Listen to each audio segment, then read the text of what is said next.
Hello, this is Jamie Mitchell, and we are back with another episode of the Libertarian Censored podcast, going over all the posts on the Libertarian Censored subreddit. Let's get right into it. So first we have, Apple removed Ice Block from App Store under DOJ pressure from Reason.com, posted by Fear the Creeper, and they added, "This is protected speech," said the app's creator. "We are determined to fight this for everything we have." And yeah, personally, I don't really care when the government pressures private companies to do things like remove stuff from the App Store. But Reddit was completely fine with it when Biden was the one doing it for reasons they supported, and that just goes to show you, Reddit only cares about authoritarianism when the out group does it. They'll always find an excuse for it when the in group does it, and it's kind of like that vice versa for a lot of people on the right, I guess. But Reddit's particularly bad when it comes to leftists doing it. And that's my thoughts on that issue. Then next we have, "This is what tyranny looks like. Shutting down the government is not the same as dissolving it. It's just an effort for more overreach when it starts up again," posted by Smiley P. And that's a cross post from the Republican Values subreddit. So Maggie, this is what tyranny looked like. So wake up. And yeah, personally, I do like how the government shut down right now, but it's pretty much only some of it shut down, not all of it. Anything that the government deems essential, like ICE currently, they're still allowed to operate, and that just goes to show you how government shutdowns often just false advertising. It's really just the government shutdown of some of the government that I personally do think if we were up to libertarians, we'd have a permanent government shutdown and just let everyone govern themselves, but that's sadly not how the world works. And yeah, personally, I don't care for Trump, and I don't really care for the reasons for the shutdown, but I do like how the government shut down under him, and I think this is the third time now, and never shut down under Biden, so that's something that I do appreciate about him. And that's my thoughts on that issue. And we have, "Federal agents shoot woman they say boxed in authorities on Chicago's South Side," from WBEZ.org, posted by Swamp Yankee Dan. And yeah, personally, I don't think the federal agents should be shooting people, but ultimately, they have the legal monopoly on the use of force to justify doing whatever they want to, and sometimes there's nothing you can do about it, and it's hard to get them in court too, since the state also controls the courts as well. And that's my thoughts on that issue. Then next we have, "Federal officer blasts chemical spray into vocal but nonviolent Portland protester, illustrating how federal law enforcement officers will use aggressive tactics against protesters who yell and insult officers but don't appear to present a clear physical threat." Posted by Swamp Yankee Dan, and that's a cross post from the LOL subreddit. And yeah, personally, as I just said, it just goes to show you, you don't even need to provide a physical threat. The state can justify doing whatever it wants to, as long as, it deems you enough of a threat. Even if you're not actively a threat, they can still go after you, because, they have the legal monopoly on the use of force to justify whatever they want to. And yeah, I personally don't really care for that, but I'm sure Reddit would be fine with it if it was a MAGA person getting sprayed with whatever gas that the federal officer blasted into this protester here. And that's my thoughts on that issue. Then we have, "Christina and friends NFL with ICE raids over Bad Bunny halftime pick. Will be all over that place," from dailyboulder.com, posted by Ragnarok KXG, and that's a cross post from the Anything Goes News subreddit. And yeah, personally, I think it's time, we just get rid of the NFL halftime show, the Super Bowl halftime show at this point. It's clearly just going to be whatever people want, will clearly just be another front in the culture war, and people are tired of the culture war. Just get rid of the halftime show at this point, I would say. And yeah, personally, I don't think ICE should be involved at all, but much like everything else, everyone has to be involved all the time in the culture war these days. And I think we just gotta get rid of the culture war, and get rid of the Super Bowl halftime show. And yeah, I personally don't really care for, this, but I'm sure if it was a MAGA performer and Joe Biden said, "Oh, we're going to have federal agents at the game," right, it would be all over it. But, since it's a member of the out group rather than the in group going after him, it's the worst thing ever. And yeah, that's my thoughts on that issue. Next we have, "Pick Before Pigs Tried to Kill Frog Guy. Look it up if you haven't seen it." Posted by FlimsyOut5563, and that's a cross post from the ACAB subreddit.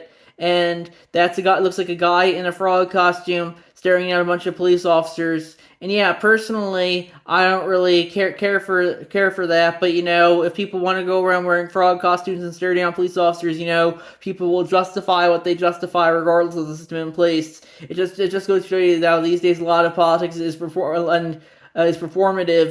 People want to just it's much more LARPing than actually protesting. And this is just a good example that you're wearing a frog suit and just staring down the cops. It's really not something that I think a lot of normal people would do. But if you want to justify doing that, justify doing whatever you want to, as if you want to think it's the greatest thing ever, like Reddit does, sure, why not? I guess, yeah. And that's my thoughts on that issue. Then we have ICE agents repelled from Black Hawk helicopters into Chicago for major raid from Newsweek.com, posted by Swamp Yankee Dan. And yeah, personally, I don't really care for ICE or any of government law enforcement, but ultimately they can justify doing whatever they want to since they have the legal monopoly on the use of force. And yeah, I think it's interesting how Reddit's been so obsessed with ICE this year, but ICE did a lot of deportations last year, and no one really talked about it because Joe Biden was the president, not Trump, and that just goes to show Reddit will only care about government authoritarianism once the out-group doing it rather than the in-group, even though I would argue that they're pretty much the two sides of the same coin. And that's my thoughts on that issue. And then we have ideas for a libertarian tattoo posted by Puzzle-Headed Bird in 1579. They said, I have a ton of tattoos, all identifying things important to me, and I want a tattoo that represents my belief in individual freedom and economic liberty, but I don't want to get ads and flag or anything that'll make me appear like a far-right extremist. I'm a left libertarian. And yeah, personally, I would say a libertarian tattoo would be, every tattoo could be considered libertarian, both because, get a tattoo of anything you want, it's your body, your choice. With that being said, if you want to have something that's more left-coded libertarian than right-coded libertarian, that's on you. I personally think, people get too caught up into the weed of what's left-coded and what's right-coded. Both left-wing and right-wing are increasingly justifying authoritarianism, and I personally don't think that's libertarian. I think, the libertarian position is, fuck the left, fuck the right. We gotta pursue liberty regardless of how it's marketed, regardless if it's left-wing or right-wing. And that's my thoughts on that issue. If you want to be an obnoxious leftist or obnoxious rightist, that's fine. But, I think the libertarian position is, you gotta get all this partisanship out of politics and focus on liberty first and foremost. Then we have the United States president actually said this to our top military leaders. Trump without Trump, you won't have to listen to his voice or see his face, posted by Donald Key, and that's crosspost from the cringe TikTok subreddit.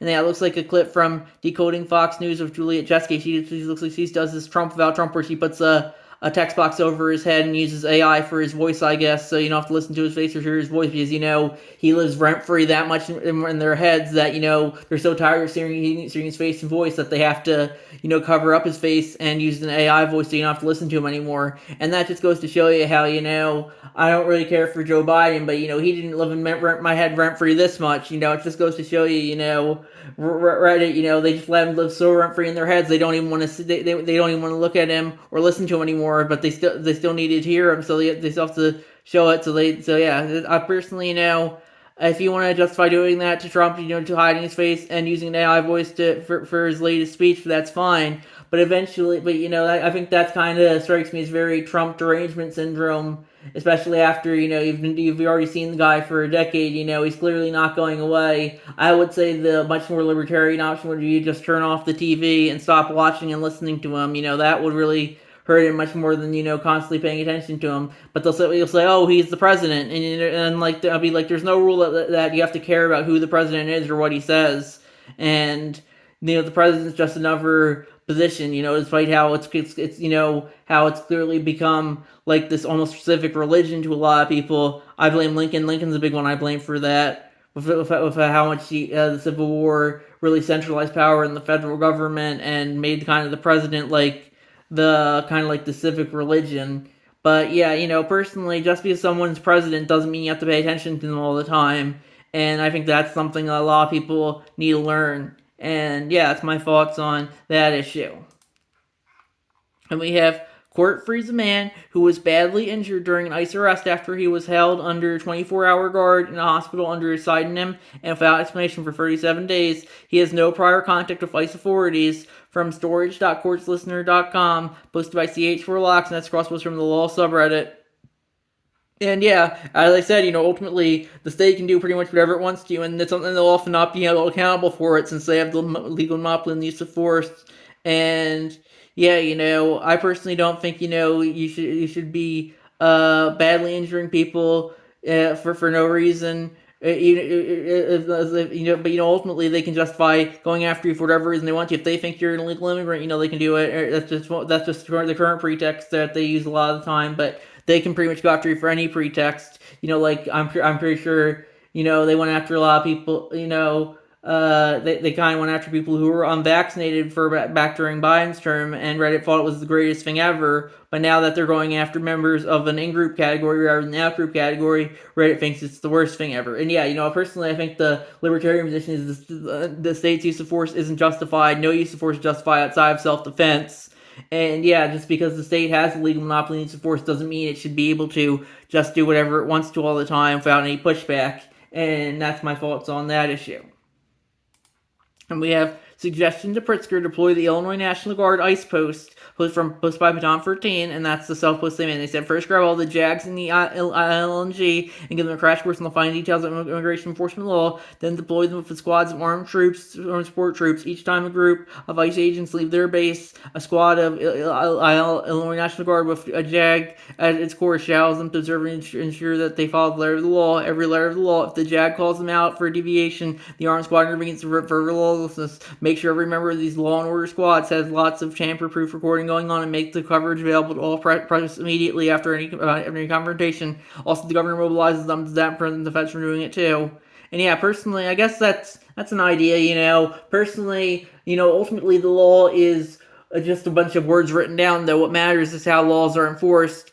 Trump, to his credit, realizes that law is ultimately whatever someone in charge says it is. And that's very much how a lot of government works. It matters. It doesn't really matter what's written on the page on the piece of paper. It matters how laws are enforced. It's like during how COVID, they completely disregarded a lot of the Constitution, just enforced laws because we gotta protect people from COVID. But it doesn't really matter. It's like a meme I saw. It's like it was a meme. There was a time Constitution says if there's ever a pandemic, this all goes away. And yeah, just to show you how the government will justify abusing any of its powers for whatever reason it feels like, regardless of what's written down on actual paper. So it doesn't matter what's written down on actual paper when it comes to the law. It matters how the law is enforced and what the government's willing to justify.